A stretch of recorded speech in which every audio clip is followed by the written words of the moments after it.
बिस्मिल्लाहिर्रहमानिर्रहीम। अस्सलाम वालेकुम वरहमतुल्लाहि वबरकातुहू। तो चलिए, आज आपका क्लास 12th हमारा जो चल रहा है लेसन नंबर 5, और उसका आज हमको जो देखना है 5.3, उसका ए देखेंगे सिर्फ आज हम। तो हमारा जो लेसन चल रहा है उसका नाम है भारत, समाजी और मजहबी इस्लाहात। ठीक है, तो इसमें हमने लास्ट लेक्चर में देखा था कि भारत में समाजी और मजहबी इस्लाहात की ज़रूरत क्यों है, और ये काम की इब्तिदा किस तरह से हुई, और इसमें जो हुई है किसके ज़रिए, जो जदीद भारत के जिसे बानी कहा जाता है राजा राम मोहन राय के ज़रिए। ठीक है, ये हमने लास्ट लेक्चर में देखा। आज हमको जो देखना है 5.3 जो है मजहबी इस्लाहत से मुतालिक जो तहरीकें हुई है उनके बारे में हमको मालूमात लेनी है। क्योंकि अंग्रेज़ों की जो दौरे हुकूमत थी तब ना भारत में मज़हब से मुतालिक जो एक तोहम परस्ती थी, एक गलत रस्म रिवाज थे, वो उन तमाम चीज़ों ने लोगों के दिल में एक बहुत ही ज़्यादा गहरा असर कर दिया था, और उसके ऊपर उनको अंधा अक़ीदा था। यानी कि जो बता दिया है वो पंडितों ने वग़ैरह, और जो अलग अलग किस्म के जो उन लोग अक़ायद थे उससे वो पीछे नहीं हट रहे थे, और इसकी वजह से क्या हो रहा था, मुल्क की जो है तरक्की नहीं हो पा रही थी। ठीक है, अब जैसे कि देखिए, जो अंधश्रद्धा कहते हैं, तोहम परस्ती कहते हैं, मीन्स इसकी एक मिसाल के जैसे आज भी है वो कि रास्ते से जा रहे हैं और रास्ते में बिल्ली ने रास्ता काट दी तो बोलते हैं अरे अब हो गया ये, अब शगुन, अब इससे कुछ तो भी गलत चीज़ होती है, उसकी वजह से डर जाते हैं। लेकिन जो रास्ता है वो रास्ता तो सभी का है ना, इंसान भी जाएंगे वहाँ से, एनिमल्स है, बिल्ली है, जो भी है वो भी जाएगा, और उनके और हम मेरे आमने सामने आने से कुछ गलत थोड़ी ना होने वाला है। वो भी अल्लाह ताला की मखलूक है, हम भी है। लेकिन ये इस तरह के ये ओपिनियन कि इस तरह से बिल्ली आ गई, फिर अपन काम को जा रहे हैं, नहीं जाकर वापस आ रहे, फिर काहे की तरक्की होंगी। तो इस तरह के, ये तो एक छोटी मिसाल दी है जो आज भी है। आज भी हमारे इस्लाम में भी हम मुस्लिम हैं अल्हम्दुलिल्लाह से, लेकिन इस तरह के तोहम परस्ती, इस तरह के अक़ायद आज भी मौजूद है। ये एक तो बताएं हमने, और एक दूसरी अगर आपको मिसाल अगर देना है आपके यानी कि बहुत सारे घरों में वो आज भी मौजूद है, जैसे रात के वक्त झाड़ू नहीं देना। हालांकि दीन में, इस्लाम में पाकी को तो आधा ईमान कहा गया है, और सफाई करने के लिए कुछ वक्त की पाबंदी नहीं रखी गई है कि फ़लाँ फ़लाँ वक्त में ही करना है। तो ये जो ऐसे ख्यालात है, ये जो ऐसी सोच है, इनकी वजह से क्या हो रहा था, तरक्की नहीं हो पा रही थी। मुल्क बस ये ऐसी चीज़ों में मुलविस रह गया था, बस उसमें ही उनका ध्यान था, तो वो दूसरी तरफ सोच ही नहीं पा रहे थे कि हमें क्या करना है। तो ये तमाम चीज़ों को देखते हुए जो न्यू जनरेशन थी जिसने अंग्रेज़ी तालीम हासिल किए थे, यूरोपियन कंट्रीज़ में भी कोई जाकर आए थे, उन्होंने यहाँ पर तहरीकात की इब्तिदा की, अलग अलग तंजीमें भी कायम की, और उनकी कौन सी तंजीमें थी या अलग अलग उन्होंने जो इदारे कायम किए थे, हम उनकी मालूमात यहाँ पर हासिल करेंगे। ठीक है, तो उसमें देखिए टोटल तो है बताए वाले हैं, प्रार्थना समाज है, सत्यशोधक समाज है, उसके बाद जो है आर्य समाज, और लास्ट वन रहेगा रामकृष्ण मिशन। तो आज हम जो देखने वाले हैं, सबसे पहले देखेंगे सत्यशोधक समाज। इसके बारे में आज हम मालूमात हासिल करेंगे। सत्यशोधक समाज, नाम ही से देखिए कि उनका नाम ही क्या है, सच्चाई की खोज करने वाला, सत्य, सच्चाई, शोधक, खोजना, समाज उसकी। तो ये इसकी जो बुनियाद रखी है सत्यशोधक समाज की, वो रखी है महात्मा ज्योतिबा फुले। ठीक है, क्योंकि जब भी महाराष्ट्र में अगर इन तहरीकों का मुताला जब भी किया जाएगा तो सत्यशोधक समाज का नाम बिल्कुल याद आएगा, और सत्यशोधक का नाम आ गया कि साथ ही आप लोगों को फट से नाम याद आ जाना, महात्मा ज्योतिबा फुले। ठीक है, क्योंकि इन्होंने जो कारकर्दगी की है वो जो है, तो वो जो मीन्स उसकी मिसाल ही बहुत ज़्यादा मिलना मुश्किल है। क्योंकि उन्होंने किसके लिए सबसे पहले जो उन्होंने स्टार्ट किए थे, औरतों की तालीम के मुताबिक, तालीम निस्वां, जबकि औरतों को बिल्कुल ही तालीम हासिल करने का हक़ नहीं था। ऐसे हालत में महात्मा ज्योतिबा फुले ने औरतों की तालीम के लिए, लड़कियों की तालीम के लिए आवाज़ उठाई। ठीक है, तो इनके बारे में अगर देखा जाए तो इनका थोड़ा सा देख लीजिए। बॉर्न, इनकी पैदाइश है 1827, 11 अप्रैल, सातारा में। उनके वालिद का नाम था गोविंदराव फुले, वालिदा का नाम चिमनाबाई, उनकी वाइफ सावित्रीबाई फुले। उनको जो बच्चे हैं यशवंतराव फुले हैं, लेकिन वो एडॉप्टेड है। ठीक है, उसके बाद उन्होंने एजुकेशन जो हासिल किया है तो पुणे से किया है। फिर उसके बाद सत्यशोधक समाज ये क़ायम किया है, और साथ ही साथ इनका जो मज़हब है वो हिंदुइज़म, और इनकी जो डेथ है तो वो 28 नवंबर 1890, ठीक है। और उनकी एक यादगार जो है फुले बाड़ा। इस तरह से ज्योतिबा फुले का ये थोड़ी सी उनका इंट्रोडक्शन है। उसके बाद जो है उनके एक वालिद के जो है दोस्त के सजेशन पे उन्होंने उनको तालीम के लिए उनके वालिद ने भेजा था और उन्होंने पूना से तालीम हासिल किए थे। और महात्मा ज्योतिबा फुले के एक फ्रेंड थे सदाशिव, जो लास्ट टाइम तक के उनके रहे हैं।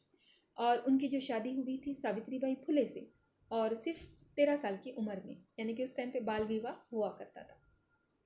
तो अब देखो औरतों पर जुल्म करने वाले रसूमात कौन से। अब महात्मा ज्योतिबा फुले, सत्यशोधक समाज, हम ये सब मालूमात हासिल करनी है। लेकिन औरतों पर जुल्म करने वाले रसूमात उस ज़माने में कौन से थे? सती की रस्म थी, बचपन की शादी थी, मर्द वज़न अदम मसावत था, पर्दे का रिवाज था, और बेवा की शादी पर पाबंदी थी। ठीक है, ये औरतों के मसाइल है। ये आप लोगों को वो खाका मुकम्मल कीजिए में ये क्वेश्चन आ सकता है। तो अब ये जो मसाइल थे, तो ज्योतिबा फुले ने उनकी ये थिंकिंग थी कि अगर औरतों के इन मसाइल को दूर करना है तो सबसे पहले उनको तालीम के ज़ेवर से आरास्ता करना होगा। यानी कि अगर उनमें एजुकेशन आएगा, उनमें तालीम अगर वो हासिल कर लेंगे तो ये तमाम मसाइल को वो खुद सॉल्व करने के एबल हो जाएंगे। ठीक है, तो उन्होंने औरतों के एजुकेशन के लिए उन्होंने कोशिशें शुरू कर दी। उन्होंने क्या किया, पहले तो अपनी वाइफ जो है उनको भी एजुकेटेड किया, उनको भी तालीम दी। फिर उसके बाद उन्होंने लड़कियों के लिए पहला स्कूल जो है खोला, और उनकी वाइफ से पूछा कि आप वहाँ पर पढ़ाओगे क्या। फिर उनकी वाइफ वहाँ पर मतलब पहली मोहल्ले माँ बनी, उन्होंने वहाँ पर उनको टीचिंग स्टार्ट की। उसके बाद भी उन्होंने और भी दिगर भी स्कूल खोले हैं, लेकिन पहला अगर लड़कियों के लिए किसी ने स्कूल खोला है तो ज्योतिबा फुले ने। फिर उसके बाद उन्होंने दलितों के लिए भी खोला है। ठीक है, तो ये ज्योतिबा फुले के जो ये काम है, उन्होंने ये कहा कि तालीम को उन्होंने इम्पोर्टेंस दिया, क्योंकि तालीम के ज़रिए से हमको क्या होता है, सही गलत की पहचान होती है। और उन्होंने यही चीज़ रखा है कि यानी तालीम आएगी, बेदारी आएगी, अपना हक़ क्या है ये पता चलेगा, और उससे क्या होगा, लड़कियां जो है जो ये मसलों में घिरी हुई है उनसे वो निकल सकेगी। तो इसलिए उन्होंने तालीम के ऊपर फोकस रखा था अपना। तो ये करते वक्त उनको मतलब बहुत इजीली नहीं हुआ था। आप लोगों ने ये पहले भी पढ़ा है कि उनको बहुत ज़्यादा तकालीफ दी गई, उनकी वाइफ को भी दी गई। रास्ते से जाते तो उनके ऊपर अलग अलग किस्म का कचरा, कीचड़ वगैरह फेंका जाता था, लेकिन वो उन्होंने हार नहीं मानी। तो ये तकालीफ बर्दाश्त करके भी उन्होंने ये अपना काम जारी रखा। ठीक है, तो ये तो यहाँ पर इन लोगों ने ये जो काम किया है, इसकी वजह से आज इनका हिस्ट्री में एक नाम है, और एक बहुत उनको इज्जत से उनका नाम लिया जाता है और उनके बारे में पढ़ा जाता है। ठीक है, तो ये वाले काम अगर अभी ये चीज़ें देखते देखते अपना भी थोड़ा सा इसमें कंपेयर कीजिए, कि जैसे कि आप सल्लल्लाहु अलैहि वसल्लम ने क्या कम तकालीफ़ें बर्दाश्त की थी? जब मज़हब इस्लाम जब उसकी उन्होंने तबलीग की, यानी कि वहाँ पर आप सल्लल्लाहु अलैहि वसल्लम ने भी क्या किया था, सही और गलत की पहचान लोगों को कराई थी कि ये जो चीज़ें हो रही है ये गलत है, एक खुदा की तरफ आइए, दीन इस्लाम को कबूल कीजिए। ये मालूमात, ये इल्म, ये दीन की क्या कहेंगे दावत देने के लिए उन्हें बहुत ज़्यादा तकालीफ से गुजरना पड़ा था। ताइफ का सफ़र आप लोगों को पता ही है, कैसा ताइफ का सफ़र था कि जिसमें आप सल्लल्लाहु अलैहि वसल्लम के खून मुबारक से उनकी जूती पूरी भर गई थी। तो ये तकालीफ़ें जब बर्दाश्त किए उन्होंने सहाबा रज़ी अल्लाह ने, तो आज हमारे पास दीन इस्लाम पहुंचा है। आज हमारे पास हम लोग अल्हम्दुलिल्लाह से लड़कियां भी तालीम हासिल कर रही है, और हर फील्ड में मुस्लिम्स अल्हम्दुलिल्लाह से हैं। तो ये कहाँ से हुआ है, इब्तिदा वहाँ से हुई। वहाँ पर हमारे इस्लाम में, हमारे मज़हब में, इससे पहले भी हम बोले कि तालीम को बहुत ज़्यादा इम्पोर्टेंट दिया गया है। ये तो बात के हैं, इन लोगों ने तो बाद में कहा, लेकिन हमारा मज़हब तो आज से 1400 साल पहले ये इसकी अहमियत बता दी गई है। ठीक है, तो ये होता है कि इम्पॉर्टेंट है तालीम बहुत ज़्यादा। अगर तालीम कैसी हासिल करना कि हमारे में है ना एक वो आना, सोच हमारी बढ़ना, हम सिर्फ है ना वो रट्टे मारने वाले नहीं रहना, ये तमाम चीज़ों का मुताला करना, उसके ऊपर थोड़ा सा सोचना। अब ये जो हम वाक़या सुना है महात्मा फुले का, उस पर से अपन ने थोड़ा सा ये भी ध्यान देना कि हाँ हमारे मज़हब में भी तो ये चीज़ें थी, कंपेयर करना, और फिर उसके बाद अपना खुद का एक ओपिनियन बनाना। फिर उसके बाद आप देखो आप लोगों को ये पढ़ना, ये कितना इंटरेस्ट आएगा और कितना इजी जाएगा। बहुत अच्छा है, आपका जो हिस्ट्री बहुत इंटरेस्टिंग है। तो इस तरह से महात्मा फुले ने ये इस तरह से कोशिशें किए थे, लड़कियों के लिए किए उन्होंने, दलितों के लिए किए, और उनके लिए स्कूल भी खोले। अब उसके बाद जो उन्होंने जो सत्यशोधक समाज, यानी कि एक उन्होंने एक तंजीम भी कायम कर दी। एक इदारा था उनका, और उसमें उन्होंने जिस चीज़ पर दिए थे, ख़ास उनके जो सत्यशोधक समाज के उसूल क्या थे, अगर वो देखेंगे तो उन्होंने सबसे पहले खुदा की वहदानियत कहा, यानी कि खुदा एक है। खुदा ये इसका उसका नहीं है, बहुत सारे नहीं हैं, और सिर्फ एक है। मूर्ति पूजा की उन्होंने क्या किए थे, मुखालिफत किए थे। ये तो मीन्स ये लोग इतना यानी इस चीज़ को उन्होंने समझ लिया था कि ये इस तरह से कि खुदा की वहदानियत हमारे अल्हम्दुलिल्लाह से हमारे इस्लाम में वही है कि खुदा एक है और मूर्ति का तस्वुर नहीं है। तो यहाँ पर भी यही कहा था महात्मा फुले ने कि हमको ये जो खुदा है उसको जो अगर खुश करना है तो हमको ये बीच के जो लोग हैं, ये पुरोहित वगैरह, उनकी कोई ज़रूरत नहीं, पंडितों की ज़रूरत नहीं, क्योंकि ये पंडित और पुरोहित क्या करते थे, पैसा लेते थे, गैर ज़रूरी के रस्म रिवाज लगाते थे, और उसकी वजह से आम लोग परेशान होते थे। आम लोगों को जो है ये तमाम चीज़ें करना बहुत ज़्यादा मुश्किल था और उन पर जुल्म सितम होता था मज़हब के नाम पर। तो उन्होंने इस तरह से कहा, महात्मा फुले ने कहा खुदा एक है और इस तरह के कोई पुरोहितों की ज़रूरत नहीं है। उसी तरह से हमारे पास भी है, यहाँ पर ये भी एक थोड़ा इससे ही रिलेटेड है। तो ये कि हमारे पास देखिए बहुत सारे लोगों के एक अक़ीदे हैं जो दरगाह वगैरह जाने की, तो यहाँ हमारे पास भी यही बता दिए वाला है कि बीच में किसी वसीले की ज़रूरत नहीं है। हमको अगर जो भी मांगना है, यानी कि अगर हमारा जूते का तस्मा भी अगर टूटता है तो हमको खुदा से मांगना है, अल्लाह ताला से मांगना है, ये बीच वालों की ज़रूरत नहीं। हाँ, वो थे होंगे अल्लाह के नेक बंदे हैं जो भी है, लेकिन यहाँ कहीं पर भी किसी सहाबा ने भी नहीं किया ये चीज़, ये अमल दरगाहों पर गए, और ना कहीं कुरान में है ना हदीस में है ये चीज़। तो इसे हम लोग जो है अभी न्यू जनरेशन है, तो अगर घर में ये चीज़ें होती भी है तो इसे रोकने की कोशिश करनी है, इस तरह की चीज़ें गलत है। तो ये इस तरह से महात्मा ज्योतिबा फुले का कहना था। और उसके अलावा उन्होंने कहा था कि अगर ये मूर्ति वगैरह होती है तो ये मूर्तियों को देखिए, उन लोग में होता है एक अक़ीदा, वो दूध से नहलाते हैं, तो उनका ये कहना था कि ये दूध से उनको नहलाने की बजाय ये दूध गरीबों को दो, जिससे उनका फ़ायदा हो सकता है। वो तीर्थ यात्रा जो जाते थे वो लोग, बहुत ज़्यादा वहाँ पैसा वगैरह खर्च होता था, तो उनका कहना था ये तीर्थ यात्रा जाने की बजाय अपने बच्चों की तालीम पर खर्च करो, पुरोहितों को देने की बजाय उसका वो पैसा जो है किसी गरीब की मदद के लिए इस्तेमाल करो। तो इस तरह से सत्यशोधक समाज के ये उसूल थे। उन्होंने इस तरह से ये जो कर्म कांड है, ये जो चमत्कार है, ये तमाम चीज़ों की उन्होंने मुखालिफत की थी। ठीक है, अब ये तो चीज़ें किए ही है सत्यशोधक समाज के ज़रिए से। देखिए उनका अगर थोड़ा सा उसमें देखना है तो आप लोग ये ईस्वी सन वगैरह सब याद रखिए कि उनका स्कूल जो है 1848 में सबसे पहले स्टार्ट हुआ। सत्यशोधक समाज 1873 में क़ायम की उन्होंने जो है बेवाओं की दूसरी शादी और बचपन की बेवाओं की दूसरी शादी की हिमायत की थी, और जो बचपन की शादी होती है उसकी मुखालिफत किए थे। ठीक है, और साथ ही साथ और उन्होंने यही काम नहीं किया, उनके एक काम में ये भी चीज़ आएगी, उन्होंने तालीम निस्वां तो करे, उसके लिए तो उनका हमेशा नाम लिया जाता है, लेकिन उन्होंने यतीमों के लिए यतीम खाने भी कायम किए, जो खहत आता है जिससे लोग परेशान होते वहाँ के लोगों की मदद भी किए, और मेन चीज़ दलितों के लिए, उनके लिए भी बहुत ज़्यादा काम किया है। यहाँ तक कि उनके लिए अपने घर का पानी का हौज़, यानी दलितों को पानी ऐसा आम जगह से लेने की इजाज़त नहीं थी, उन्होंने अपने घर के पानी का हौज़ उनके लिए खोल दिया। बेवा बच्चे जो होते थे, बेवाओं के जो बच्चे होते थे, उनको समाज अच्छा नहीं देखता था, वो बच्चों की भी जिम्मेदारी ली और उनके लिए अपने घर में एक वो पालना घर टाइप भी खोला। और उसके अलावा किसान, कामगार, मज़दूर जो होते हैं, उनके भी मसाइल को समाज के सामने पेश किए और हुकूमत को भी बताया कि उनके हक़ में कुछ फ़ैसले किए जाएं।